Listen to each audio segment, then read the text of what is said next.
had real encounters with angels, and so can you. In this video, I'm going to be sharing real encounters I've had with angels that prove to me that angels are real and that they want to help you and have a relationship with you.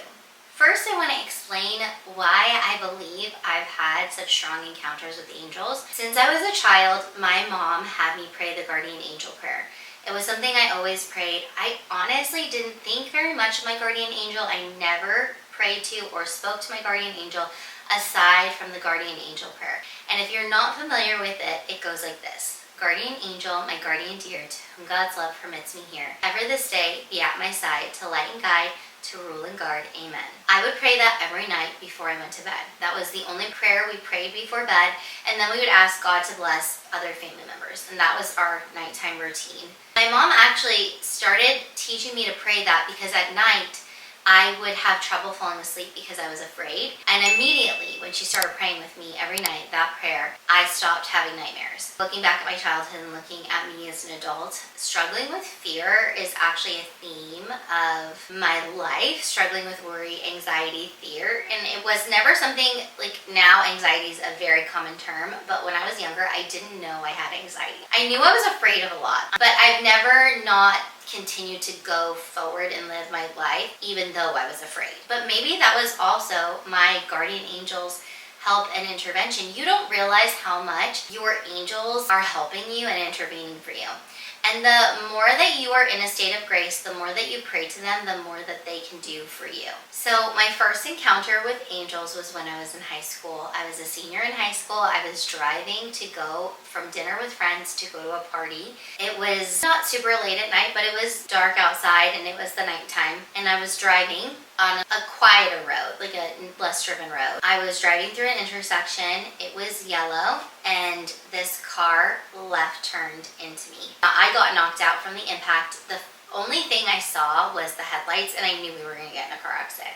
There was no way I could avoid the situation. The headlights were coming at me, and immediately when I saw the headlights, I just said, okay, that's what I thought, because I knew I couldn't avoid it. It was happening. There was nothing I was going to be able to do. So I thought, okay. I put my hands up because my older brother and sister had been in a car accident, a really bad car accident when they were in high school, and the windshield had broken and the glass shards gave scars all over my sister's face, and I was very vain. So I immediately put my hands up because I didn't want glass to get into my face. When I said okay and put my hands up, I felt a warm white light come around me and wrap me, hold on to me. And I, at the time, understood it to be my guardian angel. It was so fast. It couldn't have been even a full second. I saw the car, I went like this, and I just felt this warmth. Before I got knocked out, I felt this warmth. Warm presence. I felt wrapped in its arms. I got knocked out from the impact. Then I woke up in my car. My car was on fire. The engine had been knocked out.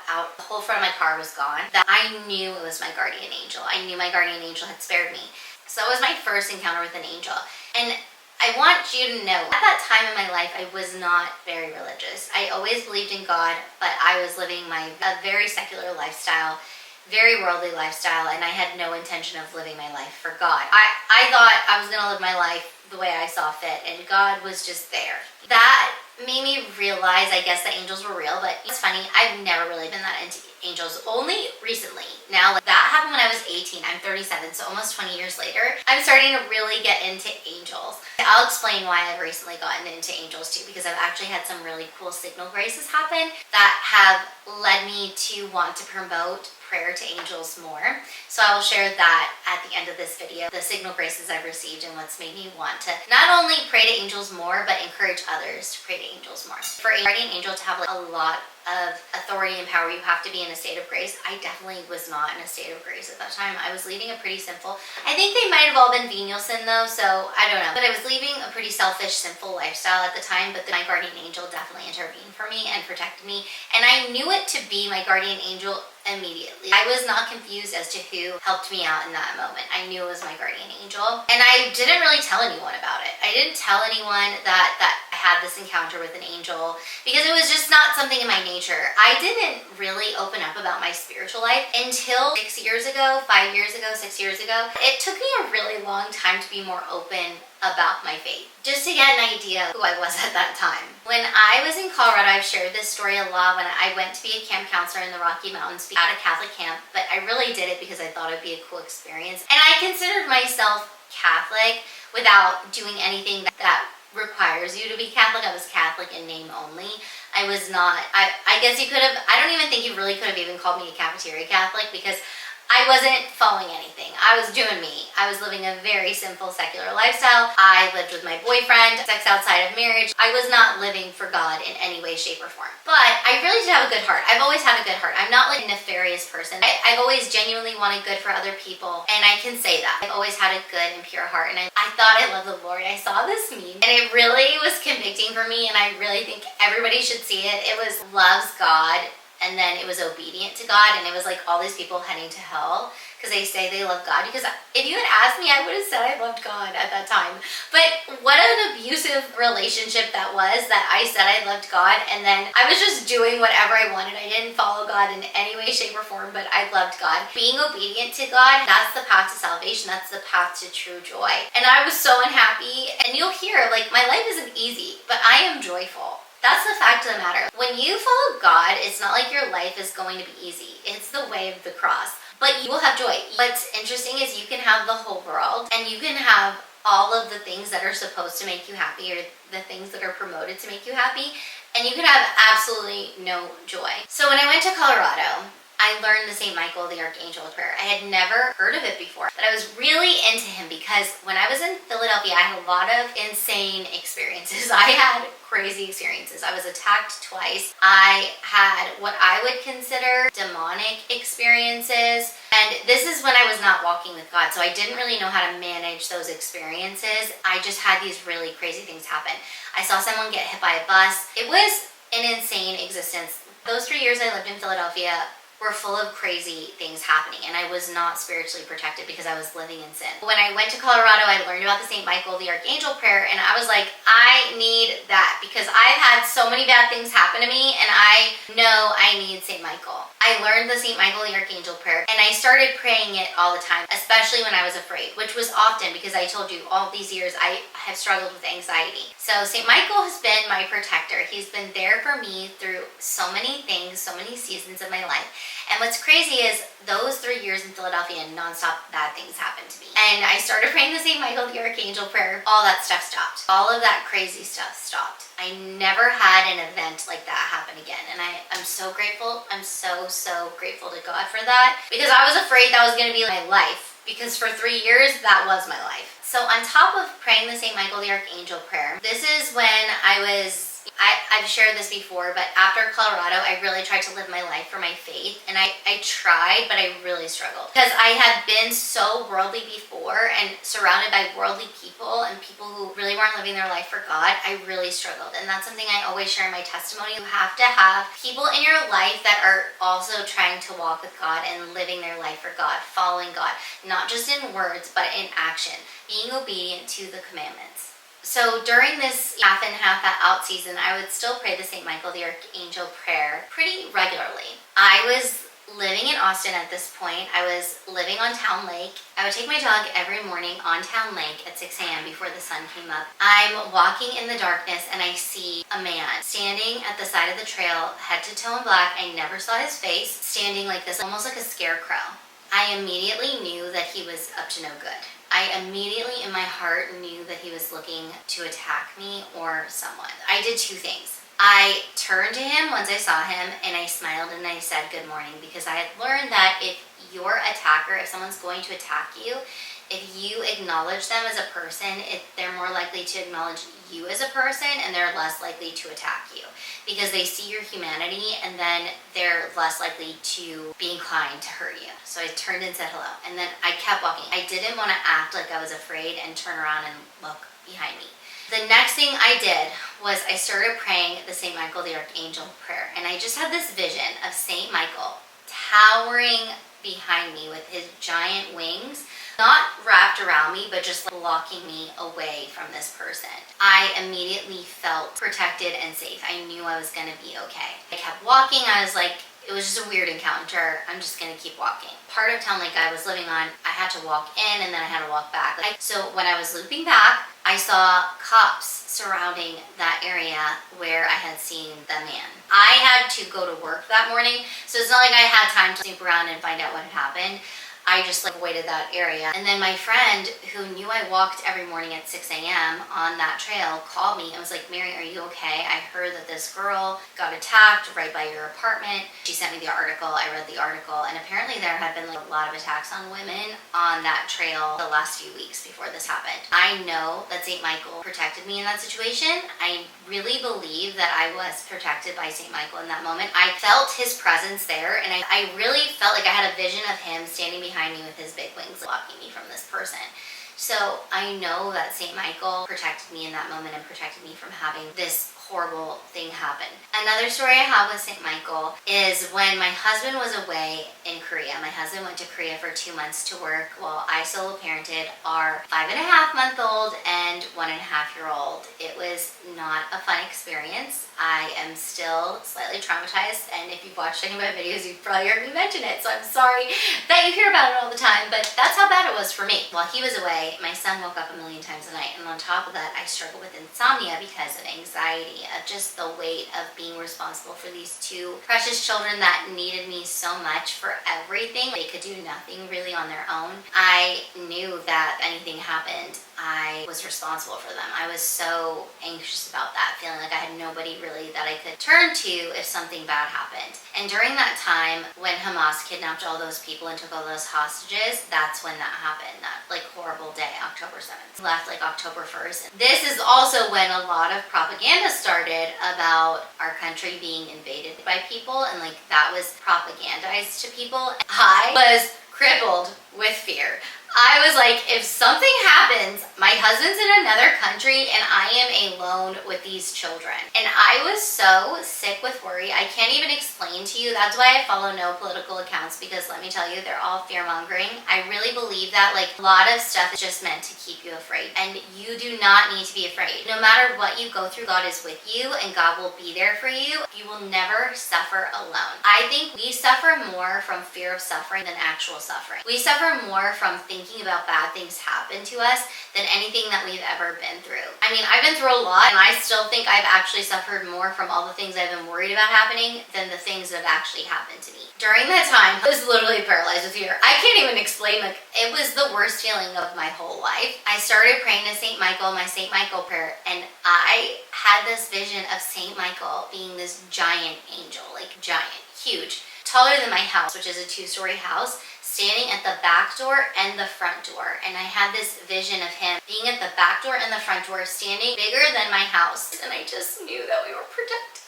I felt so much relief in that moment, and that allowed me to sleep. If I didn't have faith, I don't know how I would have gotten through that experience. Yeah, St. Michael was really there for me through those experiences. But I've always just had a devotion to St. Michael. I can't say like I was always into the angels.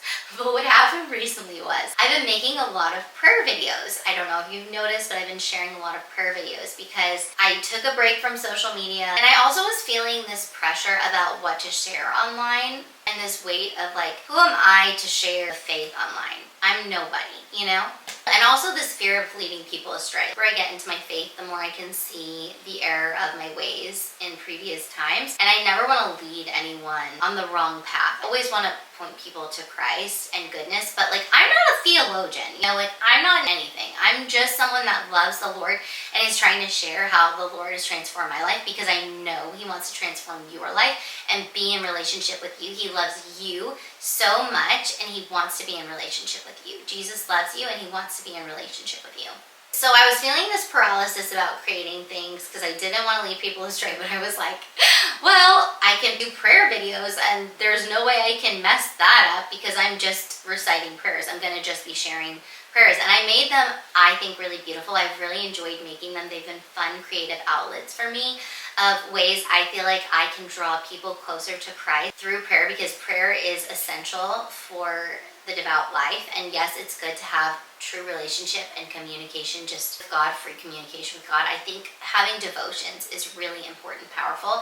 And really the best part about devotions is you're having your relationship with Christ, but then you're also inviting all these other saints and angels to help you along in your path to knowing Christ. And I cannot recommend enough, like the prayers that I've been sharing. I've been really excited about these videos, and that's something I'm going to keep up. So if you have any devotions that are longer prayer devotions and you want me to make a video on them so that you can easily pray along to them without memorizing it, then comment below any devotions you want me to share. So recently I made a St. Michael Chaplet prayer video. The reason I made this St. Michael Chaplet video was not because I'm really big on praying the St. Michael Chaplet, but just because it's a longer prayer that I knew would be hard for someone to memorize, and I thought it would be good for me to share. So I share this video. And on the day it was published, my mother-in-law, not knowing, she doesn't follow my YouTube channel at all, she doesn't watch my videos, she had a late Easter gift. She had bought this for me for Easter, but I hadn't seen her. So on the day that it was published, she gave me my Easter gift, which was a St. Michael Chaplet beads. Like, what are the odds that on the day that I post this video, I get St. Michael Chaplet beads? I believe, obviously, that that was a signal grace from God and an encouragement from St. Michael the Archangel to continue praying it. So then I share the story about it on my Instagram stories, but I shared it a few days after it happened. So this happened on a Wednesday, and I shared it on a Saturday night. I had prayed that St. Michael Chaplet. I've been praying it every day since I got these beads with the day it was published, because I was like, obviously St. Michael wants me to be praying this. Obviously God wants me to be praying this to receive this signal grace. That Saturday, I went to a different church than I normally go to, evening mass. I ended up in this outer room. There's like a cry room, and there's an outer room where you can still hear the mass, but you're not in the cry room. And the reason for that was because the cry room isn't necessarily actually like a cry room. It's a room where kids are in, and my son has autism, and normally it's fine to be where kids are in, but sometimes my son has meltdowns and has a hard time recovering from those meltdowns, and that was that Sunday specifically, he was having a really hard time in church. It took him a long time to regulate, and I didn't want to disrupt anyone else's time at mass. So we stayed in this like outer room that we could still hear the mass, but we couldn't see it. So never sat there before for mass. I kept seeing on the corner of my eye this book. Like, I just felt so drawn to it, but I didn't look at it because I was in mass. So I was trying to focus on the mass, but I kept feeling like called to this book. But I was like, okay, I will look at the book after mass is over, but until then I'm going to focus on the mass. So when I went to receive communion, I received the host, and then I received the blood of Christ. I have a devotion to the blood of Christ, mostly because not everybody receives the blood of Christ. That always surprises me, because that's the blood of Christ. In the Bible, Jesus says, when you eat my flesh and drink my blood, you will have eternal life. I feel like you should receive both, and not everybody does, so it kind of always surprises me. I have a tenderness for the blood of Christ because I feel like it's sometimes ignored or not appreciated. I have a love and devotion for the blood of Christ. So when I went to receive the blood of Christ, the man, he said, take it all. When he gave it to me and said, take it all, first of all, the chalice was like half full. It was a lot. But when he said, take it all, it felt like Jesus being like, take all of me. When I receive the blood of Christ, normally I take like a teeny tiny sip because I want everybody to be able to receive the blood of Christ. I don't want to obviously like drink the whole thing because I want everybody else to receive. So I'm always only taking these little bits, and I just felt immediately like it was such an intense experience with Christ. It felt like Christ saying, like, you don't have to take a little bit of me. I want to give you all of me. I want you to get all of me. I love you so much, and I want to pour out all of me to you. But for you to receive that, you have to be open to receive all of me. You can't just take me in little bites. So I was so moved by this experience when I was receiving communion. I just felt so overwhelmed. I felt really Christ's presence, physical presence, when I received, and just so grateful for God's generosity towards me, God's love for me, and his intimate ways of showing up for us. When you grow closer to Christ, you'll learn that Christ's language with you is so intimate. This man saying, take it all, felt so significant to me, but to somebody else it might mean nothing. But for me, it felt like everything, because because God knows how we need to be communicated with. He shows us in our own intimate language, us and Jesus, how much he sees and loves us. Like, he is such a thoughtful, loving God. He really loves us so much, and his language for us is so intimate because he knows us so well. He knows the parts of our hearts that long for him, and he shows up in these very intimate ways that would only mean a lot to us. I just had this very beautiful Eucharistic experience.